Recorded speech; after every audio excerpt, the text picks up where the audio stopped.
Saludos, buenas tardes, ¿qué tal? ¿Cómo estáis? Bienvenidos. He dicho ¿qué tal? ¿Cómo estáis? Hay quien me ha contestado, muy bien. Esto me ha llamado la atención. Buenas tardes. Qué buena tarde se ha quedado, ¿verdad?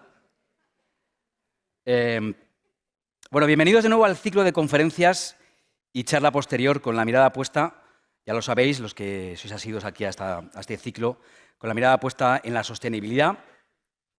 Me gusta recordar, porque es justo hacerlo, que es un estupendo trabajo que hacen, que organiza, que promueve, que facilita la Fundación Canal y que además son multireincidentes porque me vuelven a pedir a mí, incomprensiblemente, que luego yo haga las preguntas. Gracias por vuestra generosidad y por contar conmigo, que para mí es una suerte enorme. Lo es, igual que a vosotros, lo es porque es una suerte poder escuchar a alguien que sabe de lo que habla, que no es tan habitual. Escuchar a alguien que sabe de lo que habla, escucharlo además de cerca, escuchar lo que tiene que contarnos. Decía que sabe de lo que habla en primer lugar porque ha dedicado su vida a estudiar el terreno que pisa y en segundo porque le ha puesto siempre y le sigue poniendo mucha pasión al trabajo que realiza y eso se nota y se agradece. Antes de presentarle y tratar de destrozar un poco su currículum, os avanzo que vamos a hablar de la evolución humana. Vamos a preguntarnos qué nos ha enseñado el estudio de la evolución humana acerca de nosotros mismos, cómo nos adaptamos, cómo lo hemos hecho a lo largo de la historia, cómo nos adaptamos a los cambios, a grandes cambios climáticos que hemos tenido, por ejemplo, cómo ha influido la acción del hombre sobre el entorno que nos rodea y cómo ha influido esa acción sobre un entorno que conocemos, sobre el que hemos influido muchas veces, con el que tenemos una larga relación, una relación que viene de antiguo, y sobre la que seguramente pues, podamos extraer conclusiones pues, para el futuro y para ver qué podemos hacer. La persona que tengo la suerte de presentar esta tarde no es cualquier persona y no es cualquier profesional, es una de esas personas y de esos profesionales que se ha atrevido a ir por delante. Esto para mí tiene un enorme valor, ¿no? De ir abriendo camino, es una de esas virtudes de las más difíciles que hay en cualquier especialidad, porque uno cuando va abriendo camino le van partiendo la cara, ¿no? Y uno va teniendo exposición pública, ¿no? Y a mayor exposición, más te parten la cara, ¿no? Y luego al final, con el paso del tiempo, te reconocen que fuiste de los que abriste camino. Hoy toca hacerlo. José María Bermúdez de Castro, ese es su nombre, en su currículum pone que se licenció en Ciencias Biológicas en la Universidad Complutense de Madrid, que allí mismo obtuvo el grado de doctor, que más tarde, aquí hago una elipsis muy grande, pasó 7 años al frente del Centro Nacional de Investigación sobre la Evolución Humana de Burgos, donde además también coordinó desde el 2013 el programa de paleobiología. Miembro honorífico del University College de Londres durante ese periodo del que hablaba y actualmente miembro ad honorem del Centro Nacional de Investigación sobre la Evolución Humana. Probablemente, si digo José María Bermúdez de Castro, pues muchos de ustedes, muchos de vosotros, pues lo conozcáis por el estudio de fósiles humanos de los yacimientos de la Sierra de Atapuerca. Sepan también que previamente había realizado investigaciones científicas sobre antropología física de los pobladores prehistóricos de las Islas Canarias, eso fue su tesis doctoral, y que también ha dedicado buena parte de su tiempo a investigar sobre paleobiología de homínidos.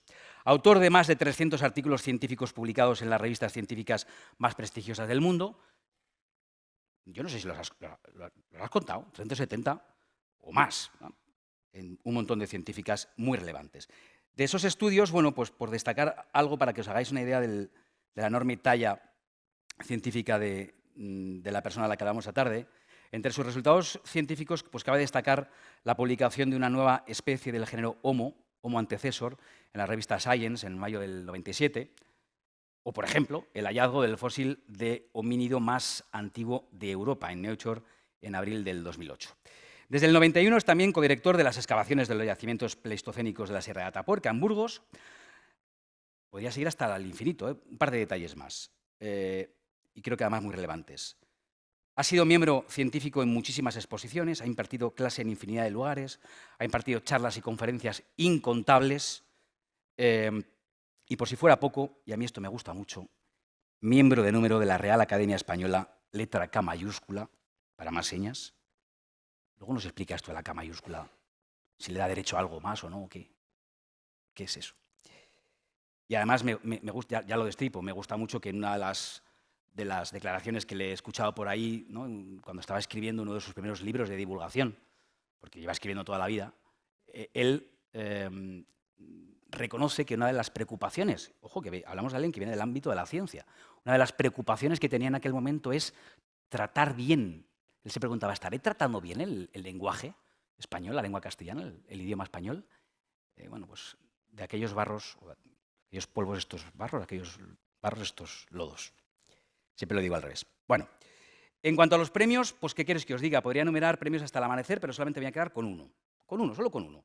Para que os hagáis una idea, ha sido galardonado con el Premio Príncipe de Asturias de Investigación Científica y Técnica en el año 97, y aunque tiene otras muchas distinciones, yo creo que lo dejamos aquí y dedicamos tiempo al protagonista y a que él nos cuente.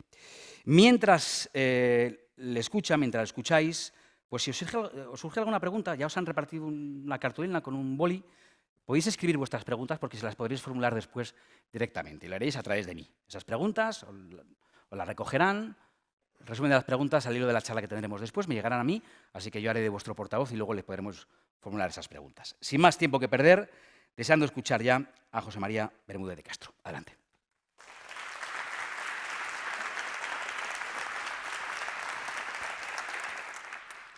Bueno, muchísimas gracias, Sergio, por tu presentación y muchísimas gracias a la Fundación Canal por vuestra invitación a dar esta charla en la que voy a hablar de evolución humana. Voy a hablar de evolución humana en relación con el clima, con algo tan importante para nosotros como es el clima. Y para ello, bueno, creo que tenía por aquí, esto es, un pasador. Claro, como tengo nada más que media hora para hablar, podía estar hablando mucho tiempo, pero voy a hablar de tres cosas nada más. Tres temas he seleccionado que están relacionados con el clima, con nosotros y con el clima. Por una parte, voy a hablar de la evolución del clima en la primera parte de nuestra evolución, ahora vamos a ver que ha durado aproximadamente unos 7-8 millones de años, que no está nada mal. Pues voy a hablar de la primera parte, la relación con el clima. Después voy a hablar de algo que interesa muchísimo, que es la extinción de los neandertales, posible relación con el clima. Y por último, quiero tratar muy brevemente el clima y nuestro futuro como especie. Hay una cosa que yo creo que todo el mundo ya conoce, y es que compartimos un antecesor común con el linaje de los chimpancés. En los chimpancés hay dos especies, el chimpancé común, Pan troglodytes, y otro chimpancé que se llama Pan paniscus. Bueno, estas son las dos especies de chimpancés que conocemos en la actualidad. Y nosotros, en este momento, nuestro linaje está solamente reducido a una única especie, Homo sapiens. Naturalmente, en nuestro linaje evolutivo ha habido muchas especies. Bueno, pues nosotros tuvimos un ancestro común y nos separamos de ese ancestro común, por un lado los chimpancés, por otro lado nosotros, hace, como dicen los genetistas, bueno, como han estimado los genetistas, entre 7 y 8 millones de años, bastante tiempo. A pesar de eso, de tanto tiempo, pues resulta que seguimos compartiendo con ellos, porque se conoce bien ya el genoma de los chimpancés y el genoma humano, compartimos nada menos que cerca del 99% de los aproximadamente 20.500, 20.440, para ser precisos, genes operativos, que es una barbaridad. Compartimos con ellos muchísimo. Y, por tanto, los chimpancés son una referencia fundamental cuando nos dedicamos al estudio de la evolución humana. ¿Qué se conoce de ese ancestro común? Pues realmente muy poco porque ese ancestro común, igual que los chimpancés y nuestros primeros antepasados, vivíamos en África, es nuestra cuna, nuestro continente cuna, y fundamentalmente ese continente estaba lleno de árboles, de selvas, y por tanto, pues, en esos lugares la formación de yacimientos paleontológicos prácticamente es imposible, porque toda la materia orgánica se va reciclando. Cuando un animal muere, cuando una planta muere, inmediatamente se recicla. Con la humedad y la temperatura se recicla. Por tanto, se conoce muy poco sobre nuestro ancestro común. Pero bueno, en el año 2009 se publicó una nueva especie, Ardipithecus ramidus, cuyo representante tipo es esta imagen que veis aquí. Es una recreación realizada por un amigo mío de una hembra de esa especie que se llama Ardi y que tiene una serie de características que podéis ver en la pantalla. Por ejemplo, no medía más de 1,20 m de estatura, su peso estaría en torno entre los 45 y 50 kilos, su cerebro era muy pequeñito, 350 centímetros cúbicos, para que os hagáis una idea, 1000 menos que lo que tenemos en la actualidad, una especie omnívora, como todas las especies de nuestra filogenia. Esto es una cosa muy interesante, eso de ser omnívoros ha sido una de las adaptaciones más importantes que tenemos en este momento y hemos tenido siempre. Podemos comer absolutamente de todo. Eso es maravilloso, porque los carnívoros solo comen carne, los herbívoros solo comen hierba o plantas, y nosotros podemos comer absolutamente de todo, con lo cual nos podemos ir a cualquier sitio del planeta y podemos sobrevivir sin ningún problema.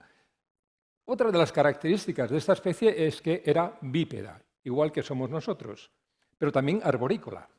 Y eso lo podéis ver si os fijáis en esas piernas, esos pies sobre todo, que tienen el quinto dedo separado de los demás, para agarrarse bastante bien a las ramas, ¿no?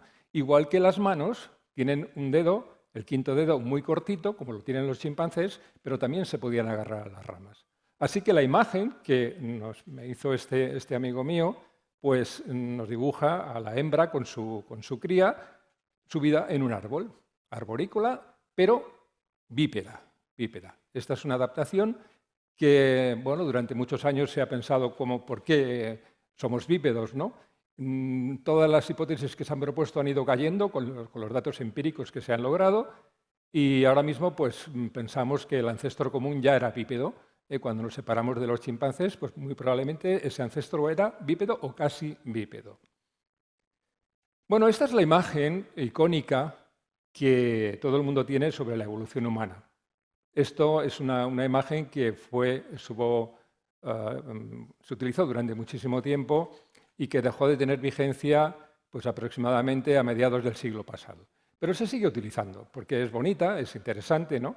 Es una secuencia lineal de seres, de primates, ¿no? Que van evolucionando hasta llegar hasta nosotros, ¿no? Es lo que todo el mundo piensa, una evolución lineal. No es así. O sea, ahora ya sabemos, después de la cantidad de descubrimientos que ha habido en los años 70, los años 80, etcétera, pues sabemos que formamos una especie como de arbusto evolutivo en el que hay muchas ramas, algunas de las cuales pues, tuvieron éxito durante mucho tiempo. Por ejemplo, los parántropos, un grupo que evolucionó durante nada menos que 2 millones de años, tuvieron muchísimo éxito, pero luego desaparecieron. Otros vivieron 1 millón de años, otros 500.000 años, en fin. Hay muchas especies que han pasado por nuestra filogenia, han desaparecido y finalmente solamente quedamos nosotros, Homo sapiens. Es la última especie de esta gran filogenia y esto es una gran responsabilidad, ser los últimos, ¿no? Bueno, no he puesto ninguna imagen de un arbusto evolutivo, pero lo podéis imaginar, con muchas ramas, ¿no? Además, en esta imagen una cosa muy curiosa, ¿no? Hay algunas de las... esta quizá no, pero hay otras en las que se ve, por ejemplo, una persona así como agachada, ¿no? Y tal. Todo esto físicamente no es que ni siquiera es posible. O sea, o somos bípedos o no lo somos. Porque si tú vas así, pues te caes, ¿no? Porque el centro de gravedad, que lo tenemos más o menos en el vientre, tiene que estar alineado con nuestro centro de sustentación, que son en este caso mis pies, ¿no? Si yo me echo hacia adelante, me caigo, que es lo que le pasa, por ejemplo, a los atletas cuando quieren ganar una carrera de 100 metros y entonces se adelantan al competidor que viene al lado, se echan hacia adelante para romper la línea, la cuerda y demás, y ¿qué es lo que les ocurre? Que se caen porque su centro de gravedad se ha desplazado y terminan en el suelo. Ganan la carrera, pero terminan en el suelo. Bueno, esta es una imagen, una recreación, por supuesto, de cómo pudimos ser en el pasado. Hace 6, 7, 5, 4 millones de años, 3 millones de años. Una imagen que se podría aplicar a cualquiera de las especies que vivieron en ese tiempo. Es una época de nuestra filogenia, yo diría que bastante aburrida, porque éramos todos iguales, muy parecidos. Sí, bípedos, con ese aspecto que veis. Bueno, esto es una imagen tomada de inteligencia artificial, ¿no? Probablemente de muchas recreaciones que se han hecho, ¿no?, sobre nuestros ancestros. Y bueno, éramos así de guapos, así de feos, como queráis, como lo penséis que éramos, ¿no? Pero bueno, en cualquier caso, pues es una imagen de nuestro pasado evolutivo. ¿Y por qué éramos todos tan parecidos? Bueno, pues que vivíamos en un lugar, como África, en el que prácticamente todo el continente estaba lleno de selvas, de bosques. El clima permitía que todo África fuera un inmenso bosque, impresionante, ¿no? ¿Por qué? Bueno, pues lo que ocurre en biología es que cuando las especies viven en un lugar en el que hay siempre lo mismo, el clima es muy similar, las condiciones climáticas son muy parecidas, los predadores son los mismos, los competidores también, no hay cambios en el medio, entonces las especies no tienen por qué cambiar. La selección natural no opera sobre esas especies y, por tanto, no cambian absolutamente casi nada, ¿no?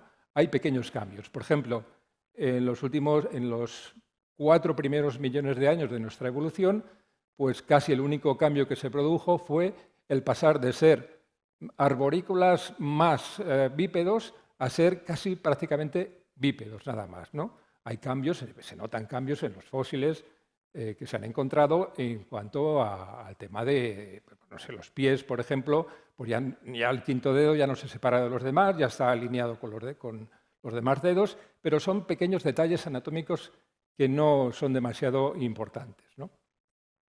Pero claro, las cosas no siempre son iguales, ¿no? Las cosas pueden cambiar.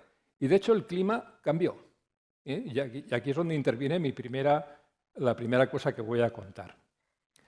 Bueno, estos son datos tomados de una imagen que encontré en Internet, donde, como veis, hay una columna que pone millones de años, desde 5,5 o 6 millones de años hasta la actualidad, y la temperatura media global de la superficie de la Tierra. Hace unos 6 millones de años esa temperatura media era de unos 17 grados, que es bastante, ¿no? Y en la actualidad, pues, bueno, en la época preindustrial llegamos a tener 14 grados, una diferencia de 3 grados que no está nada mal. Incluso bajamos menos. Y os explico por qué. Porque durante todo ese tiempo, durante esos últimos 6 millones de años, ha habido oscilaciones climáticas de glaciaciones. Todo el mundo sabe lo que es una glaciación, por supuesto, ¿no? Las primeras que hubo, durante mucho tiempo, tenían una duración de 41.000 años. Y eran glaciaciones de ciclo corto, vamos a decirlo así. Breves, 41.000 años, que es muy poquito tiempo para la historia de la Tierra, y además no demasiado intensas. A pesar de eso, la temperatura media del planeta fue bajando poquito a poco, de los 17 grados pasamos hasta los 13 grados y medio, que es un descenso bastante notable. Ahora estamos hablando de no subir de más allá de 2 grados, pensarlo. O sea, por tanto, bajar de 17 grados a 13 grados y medio es bastante. Incluso en los últimos 100.000 años ha habido glaciaciones de ciclo largo que han durado nada menos que 100.000 años. Y ahí sí que la temperatura bajó bastante, llegó hasta los 12 grados en promedio, que es una bajada espectacular de la temperatura, ¿no? Ya digo que en la actualidad, en la época preindustrial, pues nos hemos quedado en 14 grados, que no está nada mal. Tenemos un clima pues, razonable para nuestra especie. ¿Qué consecuencia tuvo esto, ¿no? Esa bajada de la temperatura? Bueno, pues que en África aparece el desierto del Sáhara, que no es poco. El desierto del Sáhara, que en la actualidad es un desierto en el que solamente viven algunas poblaciones humanas y hay muy pocos vegetales, pocas especies vegetales y pocas especies animales, pues aparece en ese momento y se va desarrollando hasta prácticamente, en la actualidad lo tenemos así, ¿no?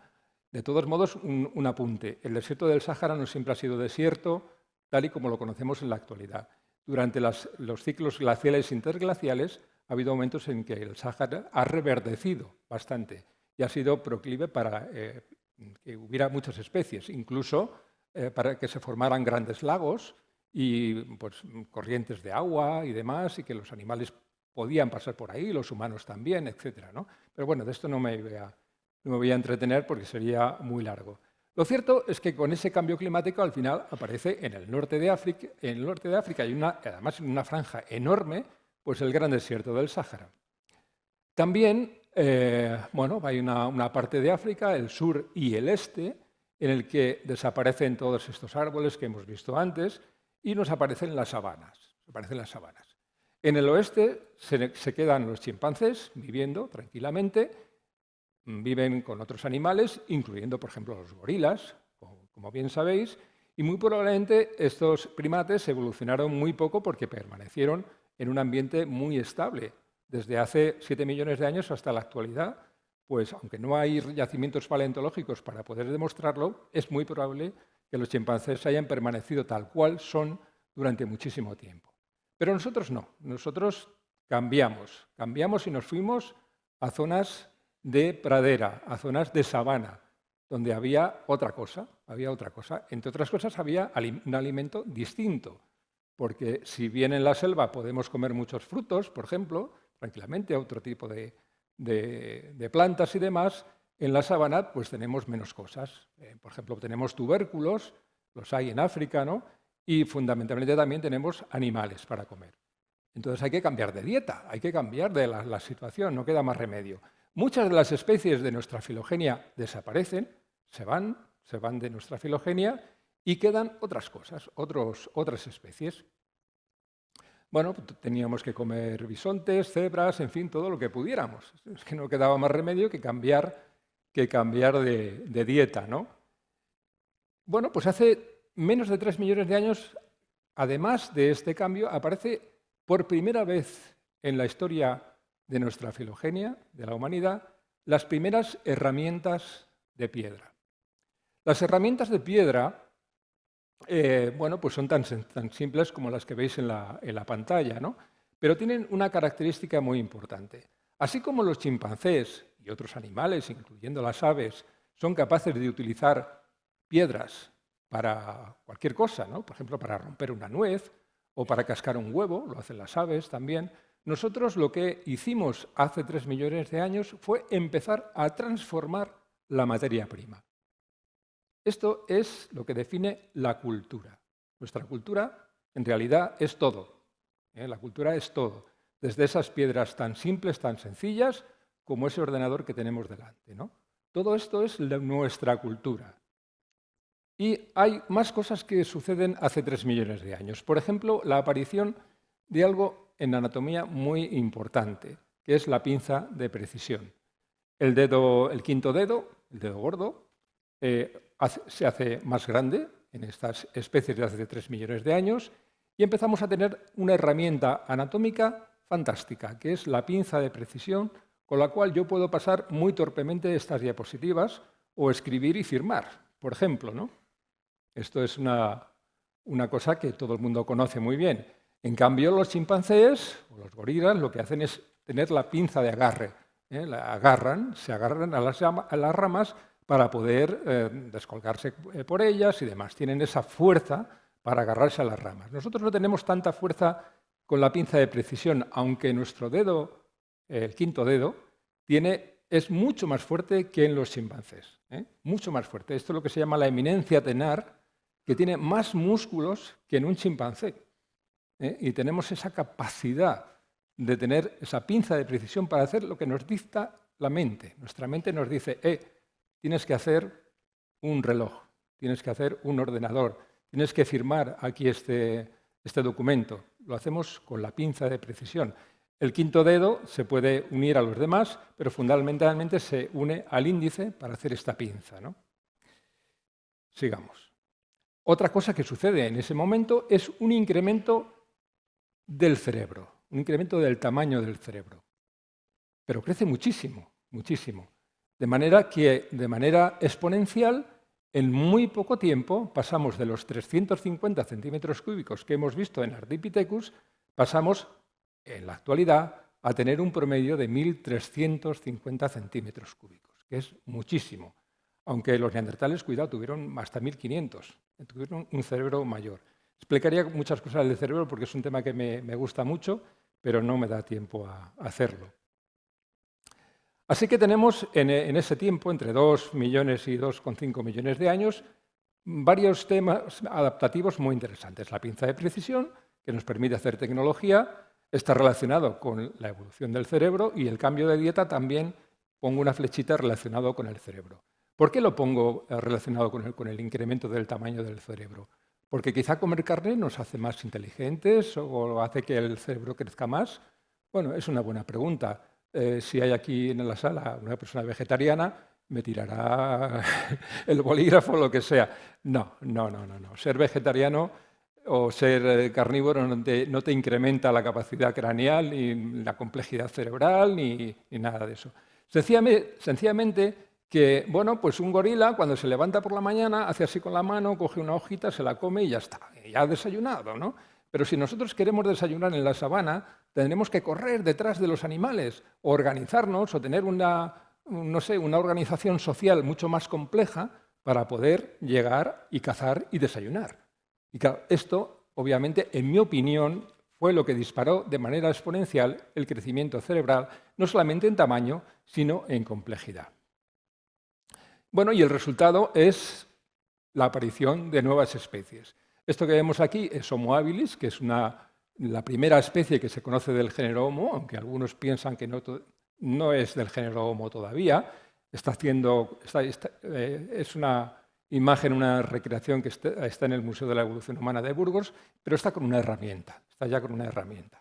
Bueno, pues aparece no solamente esta especie, sino que aparecen otras muchas especies como consecuencia de todos estos cambios que ha habido, ¿no? Como consecuencia de un cambio climático. Así que podemos decir que nosotros somos hijos de un cambio climático.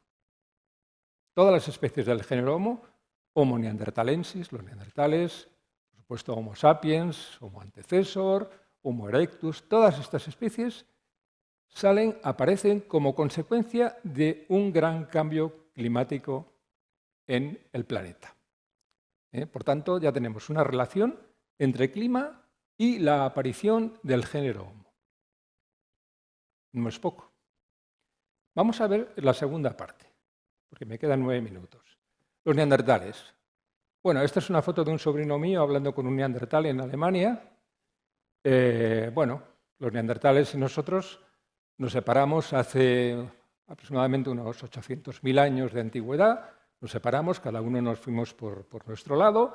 Posiblemente el lugar de origen de ese ancestro común que tenemos con los neandertales está en Próximo Oriente, un lugar muy interesante porque las glaciaciones afectaron, pero afectaron de manera positiva, de manera que cuando hacía mucho frío en el norte de Europa, en el norte de Eurasia, pues toda la zona de Próximo Oriente era un auténtico vergel, el lugar perfecto para que fructificaran muchas especies, incluyendo posiblemente el ancestro común de neandertales y de los humanos modernos. Aquí vemos una imagen muy simple, dos flechas, una que se dirige hacia Homo neanderthalensis, que se van a Europa, eligen el camino de Europa, mientras que nosotros, nuestros ancestros, elegimos el camino de África.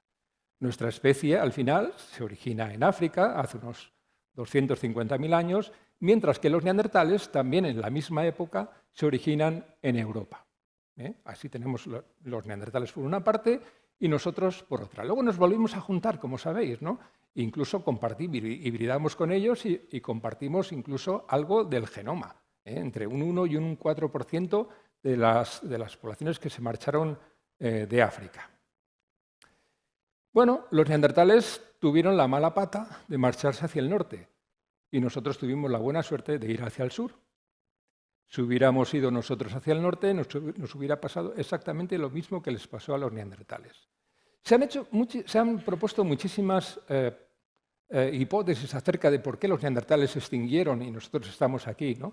A mí la que más me convence es una que se ha publicado recientemente, publicada por genetistas, que saben muy bien lo que se hacen, y nos dicen, bueno, es que claro, durante las épocas glaciares, los neandertales y muchas otras especies solo tenían una posibilidad, que era migrar hacia el sur, venirse hacia el sur, porque si se quedaban en el norte, desaparecían. De hecho, los que se quedaron en el norte, pues con los glaciares, con el frío y demás, prácticamente desaparecieron.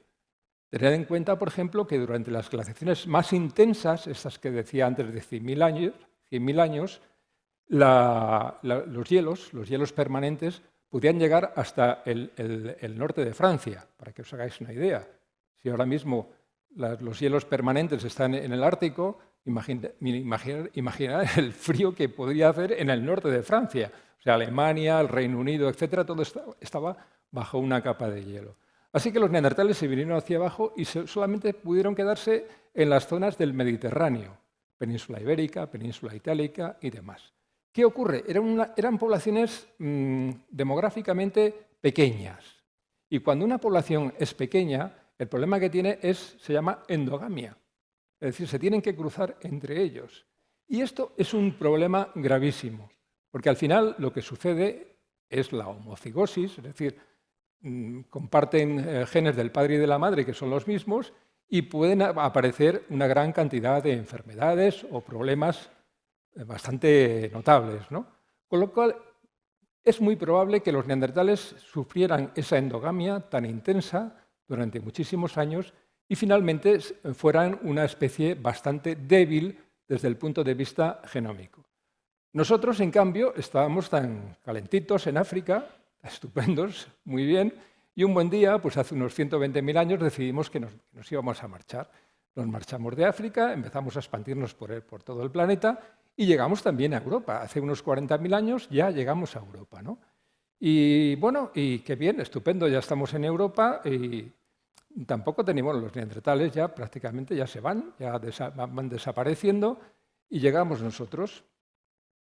Pero claro, resulta que decimos, bueno, ya hemos llegado nosotros, estupendo, ya somos muy inteligentes, muy capaces y demás, tenemos una tecnología. No, la tecnología que teníamos los primeros representantes de Homo sapiens era la misma, exactamente la misma que tenían los neandertales. Exactamente la misma. Así que lo que podemos decir es que ellos tuvieron la mala suerte de irse hacia el norte y nosotros la buena suerte de irnos hacia el sur. Si hubiera sido al revés, ahora mismo en esta sala estaría un neandertal dando la charla y los que están escuchando también serían neandertales. Pero bueno, no fue así, ocurrió al contrario, ¿no? Bueno, pero fijaros una cosa, vosotros habéis oído hablar de los cromañones, ¿no? El hombre de Cromañón, famoso, ¿no? Cromañones se supone que fueron los primeros representantes de nuestra especie que llegan a Europa. Bueno, pues hace muy poquito tiempo, no veo desde aquí, a pesar de que la publicación, el año de la publicación, pero es 2016, lo veo. Bueno, pues en 2016 un grupo de científicos, de genetistas, publicaron la genética del hombre de Cromañón. ¿Y qué descubrieron? Pues que el hombre de Cromañón también se extinguió. Cuando llega a Europa se encuentra con los mismos fríos que los neandertales y también se extingue, también desaparece. O sea que el frío que pasaron los neandertales también lo pasamos nosotros y no fuimos capaces de superarlo. ¿Qué es lo que ocurrió? Bueno, pues que estos seres tan, bueno, que aquí los veis, aunque también sea una imagen de inteligencia artificial, tenían ese aspecto robusto, fuerte y demás, se extinguen, desaparecen. Hay un cuello de botella y desaparecen. Y los últimos, los descendientes que llegan después, hace 14.000 años, coincidiendo más o menos con para que os hagáis una idea, con las pinturas de Altamira, hace unos 14.000, 14.500 años, son los verdaderos ancestros de la humanidad actual, junto con otras poblaciones que llegaron después. Así que el hombre de Cromañón tampoco penséis que era mucho más capaz de resistir el frío. El clima dicta sentencia para los neandertales y para nosotros. Cuando llegamos nosotros lo que hicimos fue quedarnos con los territorios de caza que tenían los neandertales, porque muy probablemente ya no quedaba casi ninguno. Los últimos estaban en Gibraltar y ni siquiera fueron capaces de pasar el estrecho. O sea, ahí se quedaron y desaparecieron y se acabó. O sea, para que veáis, el clima que dicta sentencia y es terrible, es tremendo, ¿no? Y esto pues, nos lo da la historia o el estudio de la prehistoria. Y ahora vamos a ver la tercera parte. La cultura, como ventaja adaptativa, es fantástico, ¿eh? La cultura se puede definir como todos aquellos elementos que son ajenos a nuestra propia anatomía, que empleamos con fines adaptativos para preservar nuestra supervivencia, así como para mejorar nuestro bienestar. Por ejemplo, estáis hoy aquí, me estáis escuchando, no es nada, no vais a sobrevivir más por escucharme, ¿no? Bueno, si disfrutáis de la charla, pues magnífico, fantástico, ¿no? Como si nos vamos a ver una película o una obra de teatro, o leemos un libro, o vemos una película. Bueno, todo esto pues es un disfrute, ¿no? Es cultura también y es un disfrute, ¿no? Pero buena parte de la cultura la utilizamos para nuestra supervivencia. Bueno, como decía antes, la cultura es todo, desde la primera herramienta de piedra hasta, yo qué sé, pues esta pantalla que tengo aquí o las cámaras que me están grabando en este momento, o todo es cultura, tecnología, cultura. Gracias a la cultura, que es una adaptación extraordinaria, nuestro éxito evolutivo como especie es muy evidente, hasta ahora. ¿Qué pasa? Bueno, que durante los últimos 150 años hemos ido construyendo un modelo de vida que empieza a ser insostenible. Por ejemplo, ahora mismo vivimos en ciudades muy grandes, curioso, ¿no? O sea, somos, no sé, 50 millones de habitantes en este país, ¿no? Y cuando ves la distribución de la gente, estamos todos metidos en ciudades. Una ciudad como Madrid, que es tan compleja y tan complicada, ¿no? Que tardamos, yo qué sé, 1 hora y media en llegar a cualquier sitio y nos encontramos con incidencias en el metro y en cercanías y demás, todo muy complicado, ¿no? Es un modelo de vida, en fin, que no es muy agradable, que digamos, ¿no? Hay un crecimiento demográfico tremendo. Ahora somos 8.000 millones de personas en el planeta y se estima que cuando lleguemos a 10.000, cuidado, el planeta ya no va a resistir tanta gente, ¿no? Porque necesitamos generar muchísimos recursos, que no sé dónde los vamos a sacar, para poder mantener a esta población. Hay un exceso de desechos, obviamente, porque cada uno de nosotros produce una cantidad de basura tremenda, ¿no? Un incremento, por supuesto, de los genes de efecto invernadero y un problema con el control de la cultura. Esto sí que es importante, ¿no? Porque controlamos la cultura, sí, en parte, pero hay otras cosas que no. Por ejemplo, estamos todos pendientes de que no se le ocurra a nadie, a ningún político por ahí raro, darle al botón rojo. Es que esto sería tremendo. Claro, existe ya, el peligro se cierne sobre nosotros, ¿no? Este es un problema, ¿no? Y luego está el cambio climático. Cambio climático que, bueno, habrá muchas personas que piensen que no existe, que es una entelequia, algo que los científicos han inventado, pero los datos están ahí. Y además es un cambio que se está produciendo ya y que solamente con 2 grados ya las vamos a pasar canutas. Antes os hablaba de que pasar de 17 a 12 grados fue tremendo con la desaparición de muchas especies. Por tanto, ahora mismo estamos en un verdadero riesgo de extinción como especie. Yo quiero ser optimista y pensar que lo estamos haciendo bien o que lo estamos intentando y que vamos a salir de esta. Yo quiero terminar, mi tiempo se ha terminado, en que hay que ser optimista y pensar que lo vamos a conseguir. Quizá nos cueste mucho en número de vidas y también desde el punto de vista económico. Va a ser complicado, pero yo espero que lo podamos superar. Así que nada, con esto, pues dadas las gracias por vuestra atención. Ha sido media hora y 1 minuto más, y con esto, pues adelante.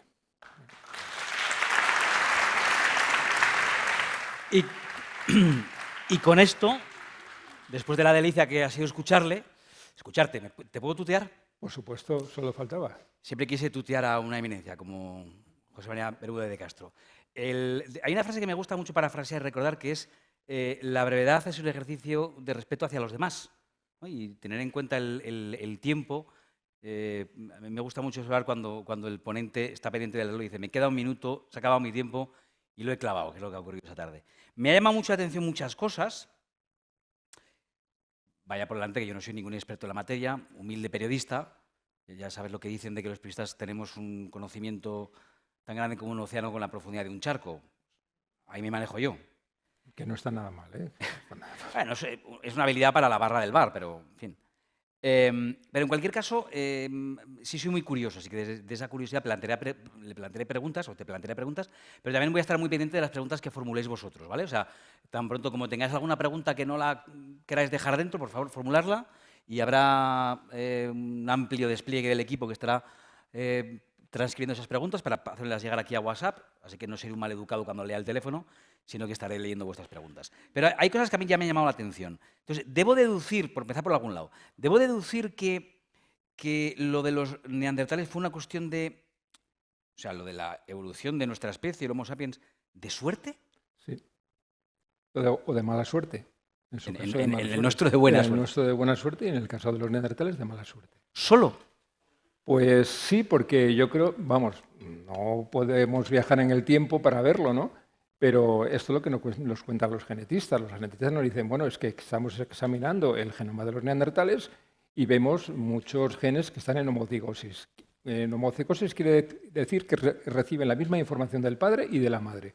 Eso quiere decir que probablemente el padre y la madre estaban relacionados de alguna manera, tíos, tías, etcétera. Y esto, como sabéis, la homocigosis es muy perjudicial para la salud.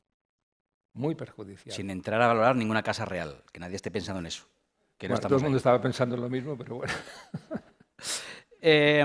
Otra frase que me ha llamado mucho la atención y que me parece un buen punto de partida para la reflexión, ¿no?, de la sostenibilidad y el cambio climático, me he subrayado ahí casi textual que nos decías, ¿no? Es decir, todos los Homo sapiens somos consecuencia de un gran cambio climático. No está mal como titular, Sí, para efectivamente. tomar conciencia de la que nos puede venir. Hijos de un cambio climático. Ese es un titular que yo he utilizado en alguna ocasión, en algún libro, lo que sea, ¿no? Pues como titular, sí. O como epígrafe, ¿no? Hijos de un cambio climático.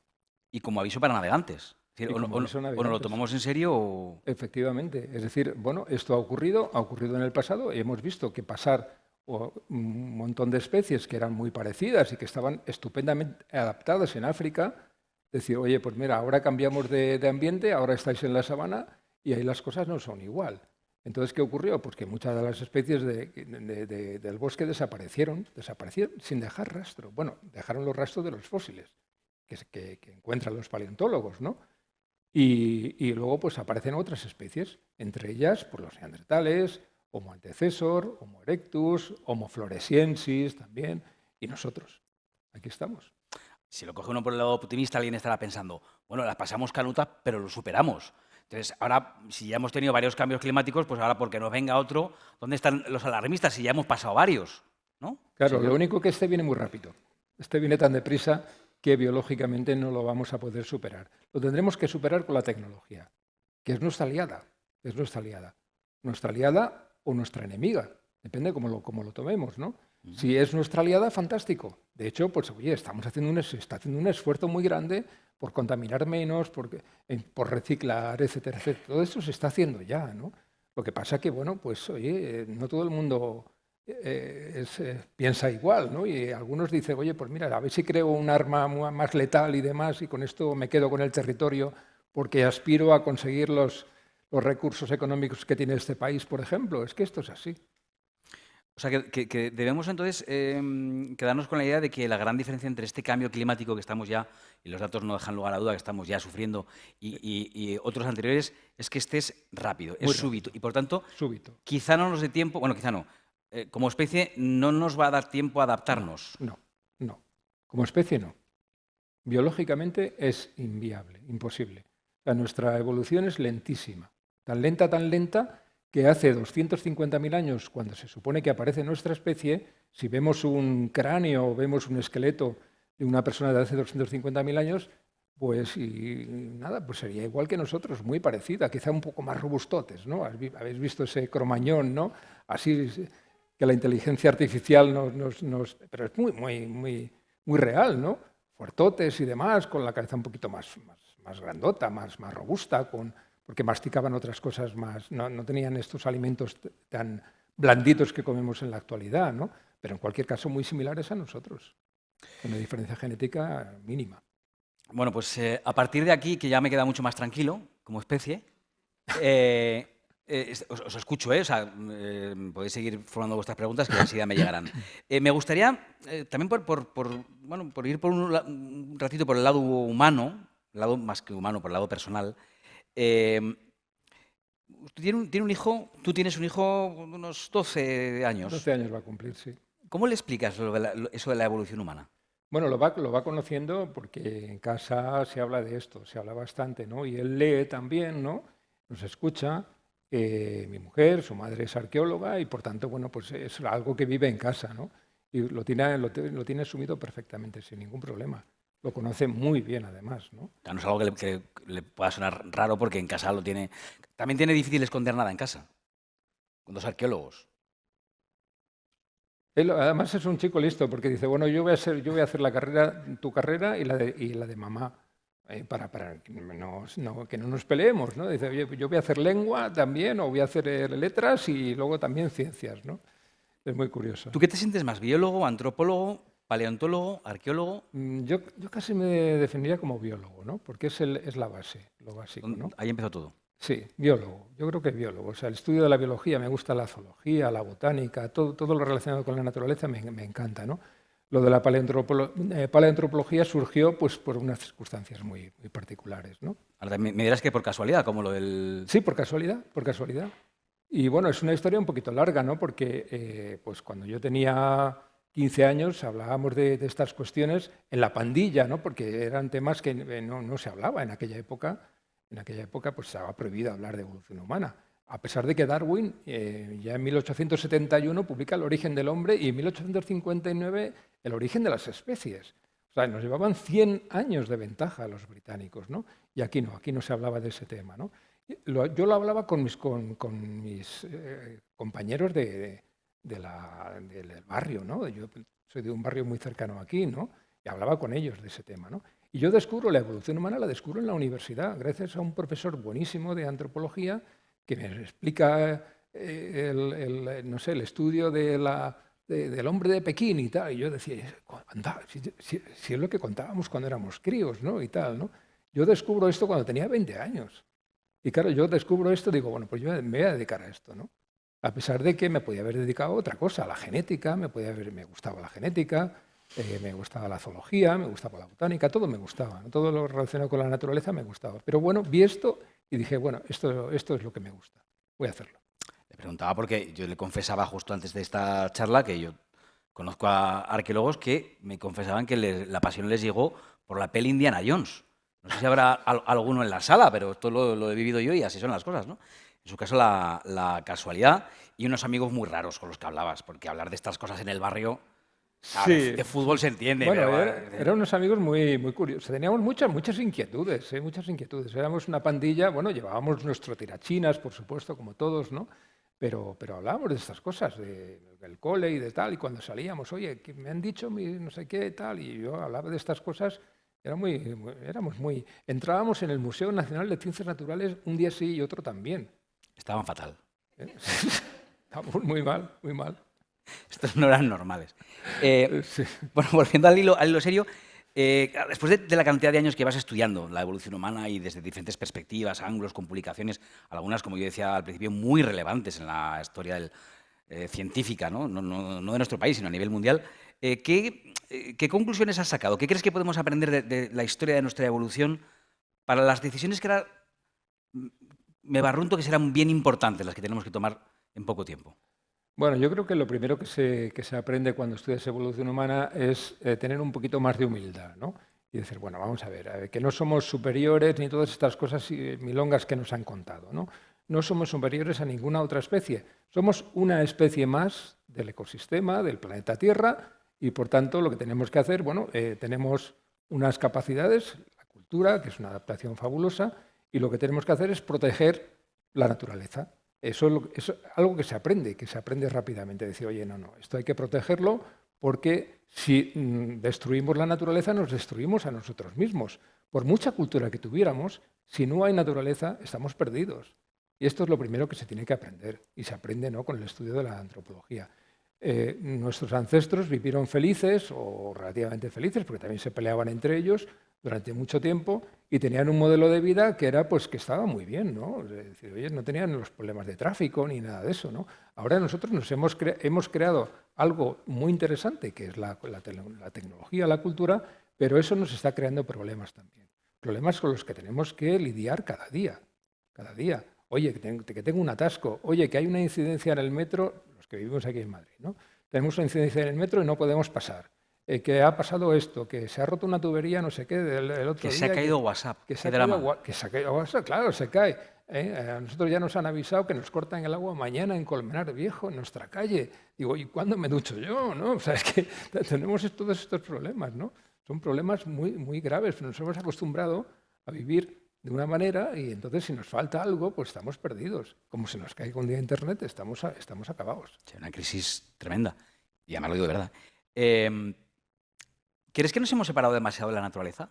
Totalmente, totalmente, ¿no? Y además... La pregunta es bien interesante, pero no es Sí, mía. sí. Es que se lo he escuchado decir a él. Claro. No, pero es verdad, es verdad. ¿Por qué se forman estos atascos a la salida de una gran ciudad para irse a la naturaleza? No se la añoramos de alguna manera, ¿no? Pero oye, ¿para qué aguantar estar 2 horas para salir de Madrid? Yo no te digo ciudades como Pekín, donde hay 25 millones de habitantes. Allí la gente no sale al campo, ¿eh? Allí se van a parques contaminados. Pues no tienen otra manera de hacerlo, ¿no? Pero aquí aguantamos 2 horas para salir de Madrid para irnos a un río a tomarnos la tortilla de patatas. Es que es así. Añoramos esto, lo añoramos, ¿no? Y si alguien se puede marchar a vivir en la naturaleza sin necesidad de WhatsApp, sin necesidad de nada, pues será seguramente mucho más feliz si no lo quiere, si no quiere esto, ¿no? Y quiere desconectarse del mundo. Háblanos un poco de esa teoría. Enseguida voy con vuestras preguntas, no me olvido porque ya me están llegando, pero iba a decir teoría tuya, no es una, bueno, no sé si es una teoría, pero tú has hablado de que la manera de afrontar los problemas complejos del mundo actual es esa especie de cerebro colectivo, ¿no? O sea, al final Sí, la colaboración. claro. Mira, igual que, por ejemplo, el cerebro, yo no he podido hablar del cerebro porque me llevaría un tiempo, ¿no? El cerebro aumenta de tamaño, hay varias mutaciones que te permiten aumentar el tamaño desde los 350 centímetros cúbicos a los 1350 promedio que tenemos en la actualidad. Pero eso no es todo. O sea, no vale solo con tener un cerebro muy grande. Hay que tener un cerebro muy complejo, ¿no? Y esa complejidad es la que hace que, bueno, pues que hagamos muchas cosas muy importantes, ¿no? Una complejidad que se aprende durante toda la vida, gracias a que hay conexiones que se forman, por ejemplo, en este momento. En este momento estamos formando tú y yo conexiones con las personas que han asistido a la sala, ¿no? Pues estamos aprendiendo cosas, ¿no? Pues lo mismo, esto lo podríamos trasladar a las personas. No sé, si tú y yo formamos un equipo, seguramente haremos cosas muy interesantes, ¿no? Y si hacemos un equipo más grande con personas de la sala, todavía tendremos un equipo mayor. Estaremos conectando nuestras ideas y demás y haremos innovaciones. Ese es el cerebro colectivo, la capacidad que tenemos los seres humanos de conectarnos entre nosotros, no físicamente, es decir, no hace falta que salgan cables, ¿no? Simplemente con hablar, con charlar, con aportar ideas, podemos llegar a conclusiones muy interesantes, ¿no? Y para mí es la única manera que tendremos de salir adelante como especie, ¿no? Al final en eso consiste compartir conocimiento, ¿no? Compartir, efectivamente, lo hemos hecho siempre, y por eso estamos aquí. Porque, mira, el neolítico es una etapa de la humanidad, etapa cultural de la humanidad, que empezó hace 9000 años aproximadamente en distintas partes del planeta, y gracias a eso hubo la manera de conectarnos, ¿no? Antes no, antes vivíamos en tribus separadas y demás, y además, pues si había alguien importante o interesante en la tribu que tenía pues, una idea nueva, pues no la podía compartir con las tribus vecinas, porque te acercabas a la tribu vecina y decías, oye, que me estás quitando el territorio, y entonces te pegaban una pedrada o te tiraban lo que sea, ¿no? Y tal, ¿no? Bueno, pues con el neolítico no, con el neolítico empezamos a juntarnos más, a juntarnos y a intercambiar información, a intercambiar bienes, que esto es muy importante, ¿no? Oye, tú me das una cabra y yo te doy mis cereales o lo que sea y tal, ¿no? De esa manera empezamos a juntarnos y a intercambiar información. Y de aquí surgió el salto este que tenemos cultural, tecnológico tan extraordinario de la humanidad. justo al hilo de lo que estás contando, hay una pregunta y además acabo de recordar una cosa sobre la que te quiero preguntar, que creo que era Harari que decía en Homo sapiens, que una ventaja adaptativa que tenemos como especie, no sé si era verdad o no, pero ya que tengo la ocasión te lo pregunto, es que somos cotillas. Sí, Y ser cotillas, decir, oye, ¿sabes lo que le pasó a la vecina del quinto? Esto es compartir conocimiento y nos ha hecho pues, más competitivos desde el punto de vista adaptativo, ¿no? Pregunta alguien anónimo que no dice su nombre, pero al hilo de esto dice, el éxito de los Homo sapiens, además de acertar en emigrar hacia el sur, he leído que podría tener relación con su capacidad de actuar en grupo y los neandertales eran más individualistas. ¿Esto es cierto? Yo creo que no. Yo creo que no. Yo creo que, bueno, neandertales y nosotros, que nos separamos y demás, teníamos exactamente lo mismo. O sea, los arqueólogos no han sido capaces de encontrar nada distinto en los neandertales o en nosotros que dijera, son diferentes. No, absolutamente nada, nada. Solamente cuando desaparecen los neandertales, en ese momento es cuando nosotros damos el salto. Damos el salto por lo que sea, quizá haya alguna mutación en el cerebro, lo que sea, y damos el salto y empezamos a hacer música, a pintar en las paredes como sabíamos hacer, el simbolismo, etcétera, etcétera. Antes de eso, exactamente iguales. Exactamente iguales. Todo exactamente igual. Y sobre lo de los cotillas que te preguntaba, ¿esto nos ha hecho más adaptativos? Bueno, ser cotilla, pues está bien. Yo creo que esto es interesante, ¿no? A mí no me gusta cotillar mucho, pero bueno, de cuando en Digo, cuando... en fin, que esto es una cosa que nos gusta Sí, saber del vecino de al lado, ¿no? Y lo de sí. estar incomunicado, pues Bueno, lo de no poder transmitir conocimiento, como que no. Dejárnoslo dentro no nos gusta. sí, todo esto, bueno, lo del cotilleo, eso es normal. Eso que quien no lo haga, quien diga que no es cotilla, pues está mintiendo. ¿Verdad? Tú lo acabas de decir, ¿eh? Cuidado. Eh, broma. Amelia, ojo que está buscando un plan de fuga, dice Amelia. ¿Cuál sería la mejor zona en base al cambio climático para la siguiente evolución? Buena pregunta, buena pregunta. Está muy bien, está muy bien. Está bien. No, yo creo que no hay escondite posible, ¿no?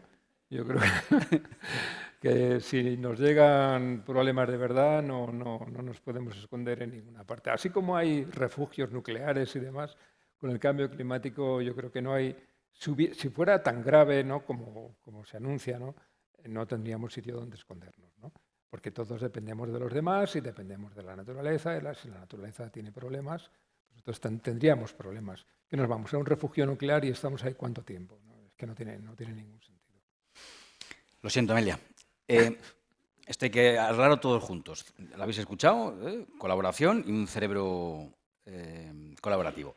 Diego dice, ¿en qué ha afectado los cambios climáticos en la evolución del tamaño humano, la estatura o la morfología? Bueno, la estatura es una cuestión, es un carácter que tiene un componente genético, pero tiene un componente ambiental muy importante, ¿no? Es decir, por ejemplo, vamos a poner el ejemplo, nuestra estatura en el siglo XX. Después de la Guerra Civil hay un momento fatal, ¿no? en la economía española y las personas, el hombre, por ejemplo, en los hombres la estatura promedio creo que era de 1,67 m, una cosa así. En este momento estamos en 1,76 m. O sea, hemos avanzado nada menos que 9 centímetros. Es una barbaridad, ¿no? Y en la mujer estaba Como en especie, hay casos... Sí. Yo me quedé en la posguerra, por ejemplo. Y en el caso de la mujer, de 1,52 m a 1,60 m y algo. Así que, cuidado, ¿eh? O sea que las condiciones de calidad de vida influyen muchísimo en este carácter, la estatura. O sea que hay una influencia clara muy, muy grande. Habrás notado que deliberadamente, y ya llevamos un buen rato de charla, no he mencionado la Sierra de Atapuerca. Bueno, oye. No, estaba pensando, bueno, oye, porque sabía que en el momento en el que mencionáramos esto ya no hay vuelta atrás y todos, a mí me apasiona el trabajo que se está haciendo ahí, la cantidad de hallazgos que ha habido, que hay, que habrá, el filo que parece inagotable, lo bien que se está haciendo el trabajo desde hace muchísimos años, el ejemplo que es para el mundo y lo orgulloso que nos sentimos todos del trabajo que se hace en la Sierra de Atapuerca. Así que yo pensaba, bueno, cuando lo saquemos es que no habrá manera de hablar de otros temas y ahora sí me quiero centrar un poquito en ese trabajo. ¿Cómo empezó todo lo de Atapuerca? Bueno, pues empieza por un hallazgo casual, como todo en el siglo pasado, ¿no? un ingeniero de minas que apasionado por la paleontología, ¿no? Podía haberse dedicado a ser ingeniero y demás, ¿no? Pues no, se dedicó a la paleontología. Estudio de la evolución de los osos en la península ibérica, título de su tesis, para que te hagas Estaba una idea. estudiando la evolución de los osos en la De los península osos ibérica. de la península ibérica. Entonces este señor pues, se iba de museo en museo buscando ejemplares para poder estudiar, medir y tal, etcétera, etcétera, ¿no? Y entonces llega al Instituto Paleontológico de Sabadell. Allí se encuentran con un cráneo de oso fantástico, ¿no? Y pregunta de dónde procede. Le dice, mira, esto viene de Atapuerca. ¿De dónde? Atapuerca. ¿Eso qué es? ¿Dónde está eso? Le dice, mira, esto está en la provincia de Burgos. Bueno, pues es que en aquella época, estoy hablando de los años 60 o 50, no se tenía ningún... o sea, el patrimonio no había leyes de patrimonio, ¿no? Y entonces los directores de museos lo que hacían era enviar a personas con un pico y una pala, se iban por ahí por toda España y con un pico y una pala hacían agujeros en lugares donde podía haber cosas. Y bueno, pues un señor que además hemos encontrado, haciendo excavaciones, hemos encontrado sus agujeros perfectos, con pico y pala, pues hizo agujeros en la trinchera del ferrocarril de la Sierra de Atapuerca. Y allí encontró un oso, un cráneo de oso bastante completo, se lo llevó y lo puso allí, ¿no? Y claro, este hombre se fue a Atapuerca y un grupo espeleológico le dijo, mira, no excaves aquí en la trinchera del ferrocarril, que está muy duro, los sedimentos son muy duros, te vamos a llevar a la Cueva Mayor, donde hay un yacimiento donde sabemos que hay muchos osos. Porque los burgaleses, que son muy valientes, se lanzan por allí con cuerdas y demás en un sitio muy complicado para conseguir caninos o colmillos, quieras llamarlo, de osos. Y se lo dan a las novias, ¿no? Y entonces es una prueba de valor.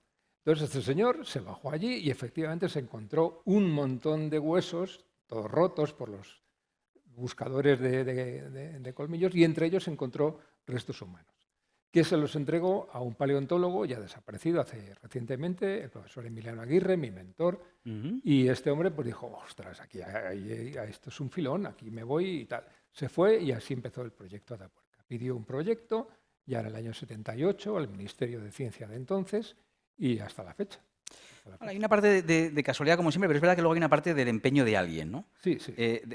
Este primer mentor, pero luego los que habéis seguido trabajando durante años, ahora las nuevas generaciones.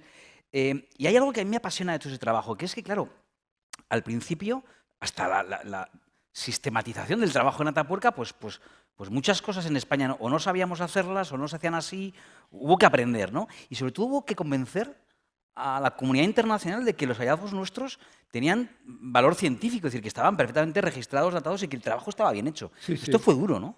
Esto fue quizá de lo más duro, ¿no? Porque, claro, en otros países se pensaba que aquí no hacíamos las cosas muy mal, ¿no?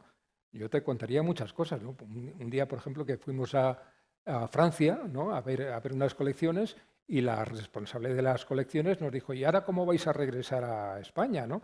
Y yo le dije, no te preocupes que traemos un todoterreno, no hay ningún problema, ¿no? O sea, para que veas cómo pensaban de nosotros. ¿Cómo vais a volver ahora corriendo? ¿Cómo? Con un todoterreno, claro. Digo, no.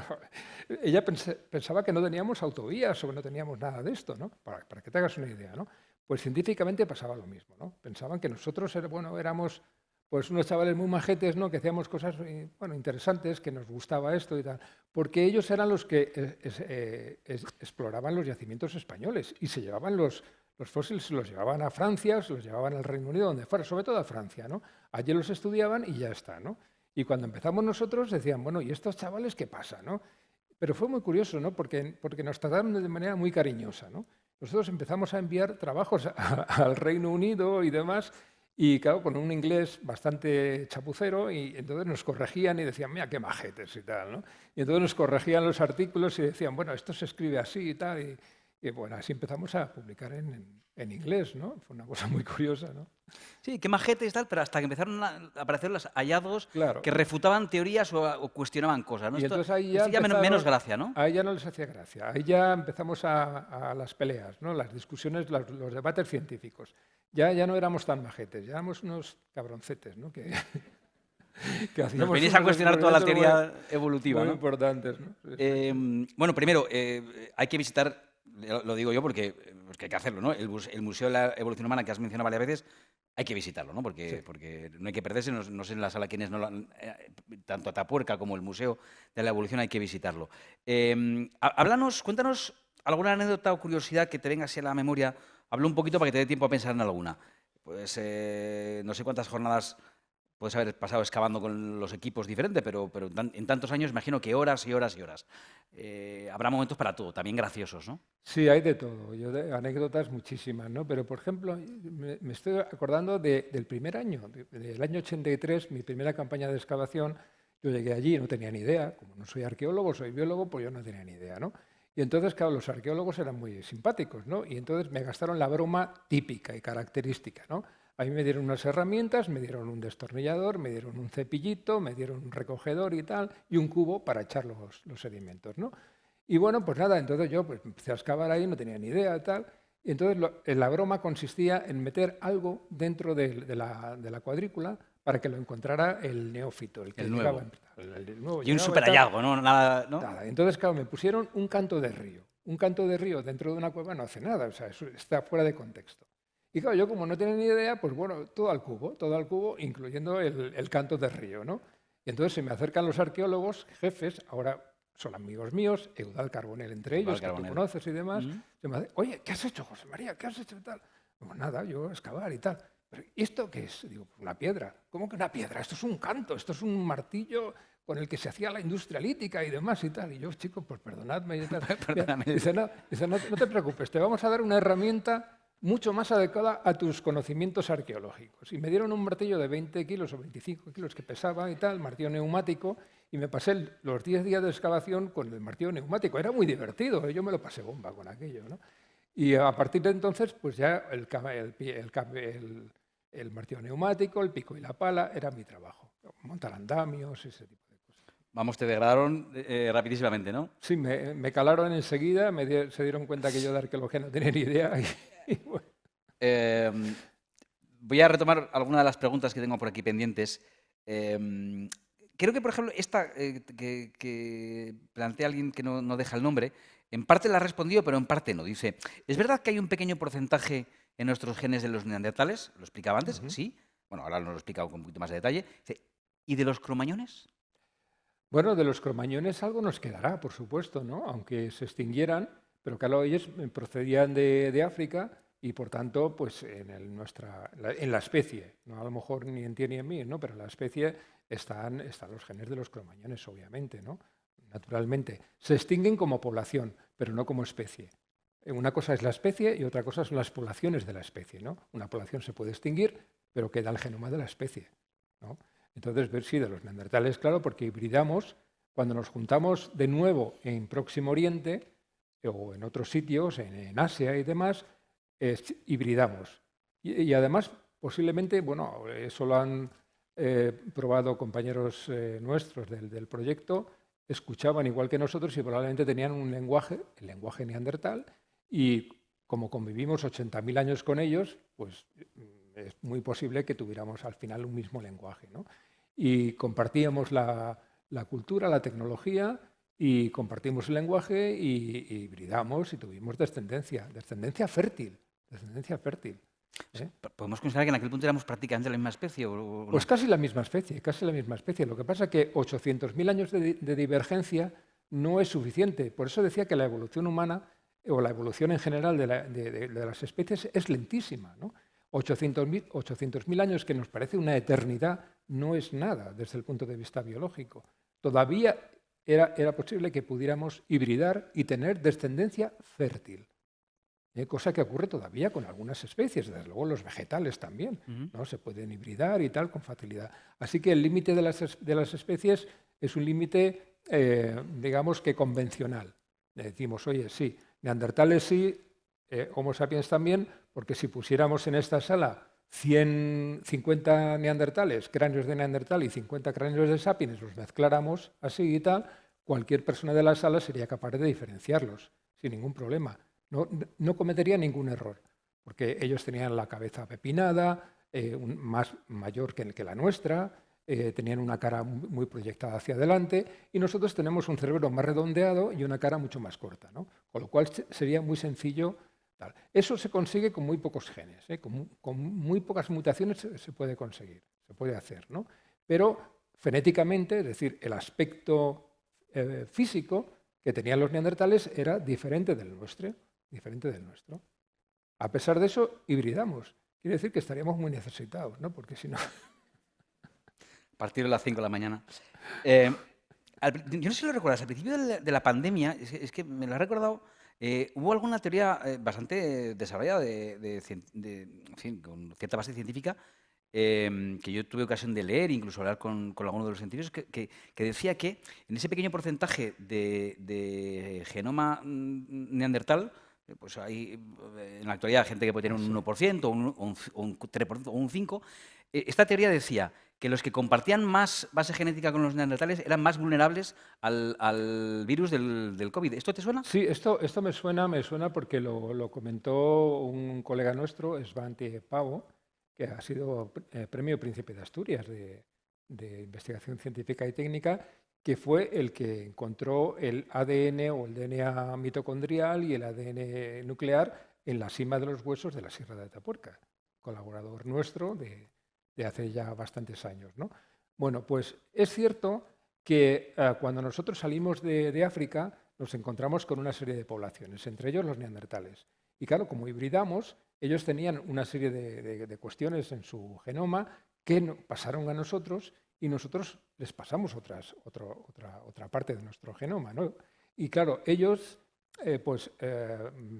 se quedaron debilitados contra ciertas enfermedades que nosotros padecíamos y al revés. Y también conseguimos características que nos permitieron llegar más lejos en nuestra expansión por el planeta. Todo eso está por hacer todavía, ¿eh? O sea, los genetistas siguen trabajando porque el genoma de los neandertales es bastante reciente, ¿no? Qué interesante, la verdad, porque yo cuando escuché esa teoría, ahora la planteaba con un poco de miedo y resulta que no, que sí que había agua en la piscina, ¿no? Estamos fuera de tiempo, estamos ya en los 10 minutos finales para rematar las preguntas. Si alguien tiene una pregunta súper importante, que no os dé ninguna vergüenza plantearla, de verdad, tenéis todavía el papel para escribir, hacerlo, porque luego, como yo suelo decir, esto se queda dentro, se necrosa y es malísimo, compartir las preguntas. Vas a la cama fatal, no duermes. Dos más. Diego dice... Laura dice, ¿nos podría recomendar algún libro sobre evolución humana que considere relevante e interesante? Hombre, los suyos. Claro. Sí, los míos, ¿por qué no? Son buenísimos. No, hay muchos libros de evolución humana. El chico de la garandolina, año 2001, que ahora quiero que hablemos un poquito de él. Dioses y mendigos, 2021. Homo antecesor, que creo que es el último, ¿no? 2023. Por poner algún ejemplo. Sí, estos están bien. Están bien, ¿no? Sí. ¿También escritos? Bueno, antes lo hemos comentado, tomando un café, ¿no? Yo no me considero escritor, absolutamente, pero nada, para nada, ¿eh? Simplemente escribo. Y lo que trato es de escribir lo más clarito posible. Ayer se celebraba en la RAE el tema del lenguaje claro, ¿no? Lo más sencillo posible para que todo el mundo lo pueda entender. Esta es la idea. Mi idea es que, esto lo decía una persona que trabajaba en la revista Nature, que hacía artículos, una periodista, ¿no? Decía, quiero que el texto fluya. Esa expresión se me ha quedado siempre. Me encanta, ¿no? Esa expresión. El texto fluya. Que te pongas a leer y que puedas acabarlo a toda velocidad entendiendo lo que estás leyendo, ¿no? Esto es muy importante. Esa es mi aspiración, nada más. Y nada menos, porque que el texto tenga ritmo por sí mismo y te vaya llevando, es que eso está a la altura de muy pocos. No sé si fue con el chico de la garandolina, creo que sí, donde tú cuentas una cosa que me llamaba mucho la atención y ahí podemos enlazar con lo de la Real Academia. Que para ser tu primera experiencia de un libro divulgativo, ¿no? Un trabajo científico, ahí te comiste mucho el tarro con esto de estaré haciendo un buen uso de la lengua castellana, del idioma español. Curioso, ¿no? Viniendo del ámbito de la ciencia, que te preocupara eso, que pudieras pensar, oye, pues si no lo entienden, que lo traduzcan, yo qué sé. No, pues tanto me preocupaba que ese libro me llevó un año. Me llevó un año escribirlo. Ahora ese libro lo podía haber escrito a lo mejor en 3 meses. Pero en aquella época estaba tan preocupado por el tema, porque era mi primer libro, que tardé un año. Es que me daba vergüenza, no sé, estaba como diciendo, ¿lo estaré haciendo bien? ¿Podré mandar esto a la editora que me pedía el libro? Porque me va a decir a lo mejor que es una porquería, ¿no? Yo no lo sabía, yo no tenía ni idea, ¿no? Bueno, ahora sé que por lo menos, aunque no escriba bien, aunque no sea un escritor consagrado, que bueno, tengo unos compañeros que escriben maravillas, es una pasada, ¿no? Tremendo, ¿no? Pero yo por lo menos lo que quiero es que se entienda. Con esto ya me conformo, ¿no? Ellos manejan a lo mejor, no sé, 30.000 palabras. Yo, pues a lo mejor puedo manejar la tercera parte, ¿no? Pero con eso es suficiente. Con eso es suficiente para que la gente lo entienda. Y con eso me conformo. Bueno, y siempre hay algo previo que es la intención de, ¿no? Ya tenías ese bicho dentro, ¿no? De hoy quiero hacerlo bien. Curiosidad, lo de la letra K mayúscula de la Real Academia te cae, ¿no? Esto no lo eliges. Me cayó así y tal y ya está. Me cayó porque se había fallecido la persona tal y la persona a la que sustituí tenía esa letra, la K mayúscula, y me tocó. Me Y, llaman el señor K por ahí y tal. señor y a partir de ese momento le has cogido cariño a kilo, a palabras como Sí, bueno, me decía kilómetro. una de mis, no sé si era hermana o era, no me acuerdo, ¿no? Me decía, una de mis hijas, me decía, bueno, papá, tendrás muy poco trabajo porque hay muy pocas palabras que se escriban con K. Mayúscula, principio de... Yo decía, no, no, es así, ¿A es qué otra cosa. a qué te obliga, a qué te compromete ser miembro de la Real Academia? Bueno, pues si puedes, si quieres, ¿no? Porque es voluntario, a trabajar para la lengua, ¿no? Y yo me lo tomo muy en serio, porque es que hay muy poca gente en la academia relacionada con las ciencias, o ha habido muy poquita gente en la historia, ¿no? Recuerdo a Margarita Salas, a Lucia Alvarado, muy poca gente, ¿no? Que ha trabajado, médicos.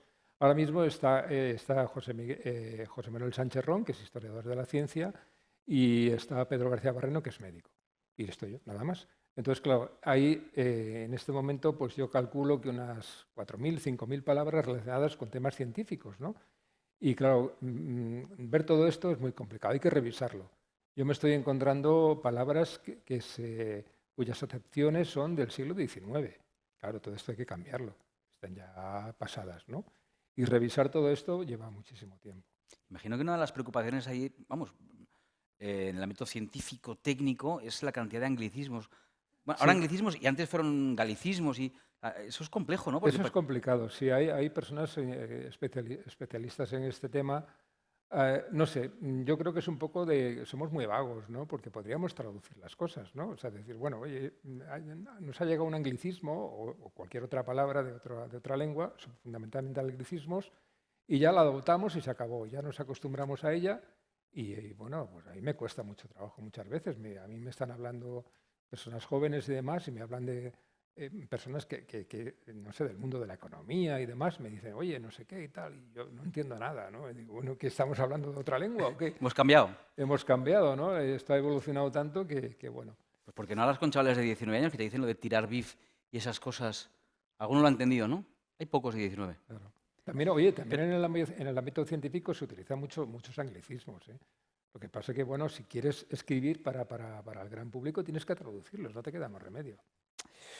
Vamos poniendo punto final y quería acabar esta conversación con, claro, hitos científicos. Yo creo que todos los que estáis aquí hoy pues lo estáis detrás de muchas cosas porque teníais ganas de escuchar a alguien de la altura intelectual y del trabajo científico como el que hace y ha hecho José María Bermúdez de Castro, pero en casos concretos, en cosas concretas, quiero que nos hables un poquito, vuelvo a Tapuerca y vuelvo a la trinchera del ferrocarril, donde nos decías que nada más llegar os dijeron, oye, aquí no os cabéis, que esto es muy duro y es muy complicado, y precisamente fue ahí donde encontrasteis el resto del homínido, bueno, pues más antiguo, el resto más antiguo de Europa, y cuentas, y a mí eso es una cosa que me llama mucho la atención, que en el momento del hallazgo erais plenamente conscientes de lo que teníais entre manos, que hay una foto, blanco y negro si no recuerdo mal, que la atestigua, cuya foto hiciste tú. Sí, la hice yo. Y a mí me gusta mucho la fotografía, ¿no? Y entonces se me había ocurrido una idea descabellada, ¿no? Que era hacer fotografías en blanco y negro, en la naturaleza. Error, error, terrible, bueno, malísimo. O sea, es que fue un desastre, ¿no? Pero era lo que llevaba yo en ese momento dentro de la cámara, Carrete blanco y un negro. carrete de blanco y negro, ¿no? Y entonces cuando se hace el descubrimiento, que pues, fue muy emocionante y demás, y ya cuando nos calmamos, cuando la adrenalina y la dopamina bajaron ¿Por de qué, nivel. perdón que te interrumpa el relato, ¿por qué eres tan conscientes de la valía de ese hallazgo? Bueno, porque primero era el primer resto encontrado en la trinchera del ferrocarril, primer resto humano, y además es que ya teníamos datos de la antigüedad, porque ya había dataciones y sabíamos que estábamos excavando sedimentos de más de 800.000 años, de más de 780.000 años de antigüedad. Claro, encontrar eso era si encontrábamos algo, un resto humano, sabíamos que estábamos encontrando el resto más antiguo de Europa en ese momento, ¿no? Ahora los hay más antiguos, ¿no? Allí encontrados también en Atapuerca y en la península ibérica. Atapuerca no tiene fin. Pero en ese momento era lo más antiguo. Entonces, claro, fue un descubrimiento sensacional. Es decir, oye, hemos encontrado lo más antiguo, encima los caracteres eran arcaicos. El diente me recordaba a Homo habilis, una especie de hace 2 millones de años, ¿no? Aquello era increíble, ¿no? Bueno, entonces, cuando ya bajó, como decía antes, el nivel de dopamina y de adrenalina, etcétera, en el equipo, todo el mundo bajó, posó, y entonces yo era el único que tenía cámara, hice la fotografía y salió en blanco y negro. Yo no estoy en la foto, claro, pues lógicamente, porque no se estaba haciendo la fotografía, pero bueno, ya ¿Por qué está. no te atreviste con el selfie? No, es ¿No? que no se podía hacer en aquella época. Uy, ¿que no? Claro, Haces no así. había teléfonos móviles. Vamos a concluir ya. Y hay una pregunta, precisamente, que creo que es una buena pregunta para poner colofón a toda esta charla. Nos pregunta alguien que tampoco ha dejado el nombre, pero bueno, un poco pues, por interpretación de todos, dice, ¿y en Atapuerca crees que queda mucho más por descubrir? Sí, yo pienso que sí, porque mira, ahora mismo estamos excavando 11 yacimientos. Este, por cierto, va a ser mi último año como responsable de la excavación, ya estoy retirado. Y este es el último año y es un poco un año casi honorífico, ¿no? Bueno, pero a pesar de eso sabemos que hay por lo menos, no sé, otra docena de yacimientos que se pueden excavar. Muchos por descubrir, otros ya se conocen, ¿no? Entonces, hay algunos que, por ejemplo, podemos decir que si se excava con el mismo cuidado que lo estamos haciendo ahora, podemos tardar un siglo en terminarlo, para que te hagas una idea, ¿no? Y claro, en ese siglo pues puedes encontrar de todo, o sea, cualquier cosa. Yo me puedo esperar cualquier cosa. Ya sería muy buena suerte que nosotros en nuestra época de dirección hayamos encontrado todo, ¿no? Claro. Eso no lo creo porque no es de manera probabilística o no es posible. Y una última más que me gustaría hacer, retomando ya el hilo de, bueno, pues del cambio climático, de la sostenibilidad y de que nos ha enseñado la historia de la evolución humana. Una última frase para dejarnos pensando. No sé si... Venga, sí, optimista, va. Vamos a quedarnos con el lado optimista. Una frase, una última idea que nos quieras compartir. Bueno, yo pienso que si todos ponemos nuestro granito de arena y sobre todo si todos hacemos caso a lo que nos dice la ciencia, entonces lo conseguiremos, podremos salir adelante. Si no es así, si hay mucha gente que se opone a esto, será muy complicado. Será muy complicado porque tendremos que pelear no solamente contra los problemas del efecto climático, sino contra personas que no creen en esto, ¿no? Entonces, así es imposible, así no se puede conseguir, ¿no? Entonces, yo soy optimista porque estoy viendo progresos, ¿no? Y bueno, pues los políticos se están poniendo las pilas, muy despacito, eso sí, pero se están poniendo las pilas y están viendo que bueno, hay que hacer algo, ¿no? Y estamos, oye, pues a ver, vamos a probar con los coches eléctricos, con los aviones que van a volar con hidrógeno, no sé qué y tal. Bueno, todo esto lo ves en las noticias y dices, hombre, bueno, algo se está haciendo, ¿no? No estamos parados.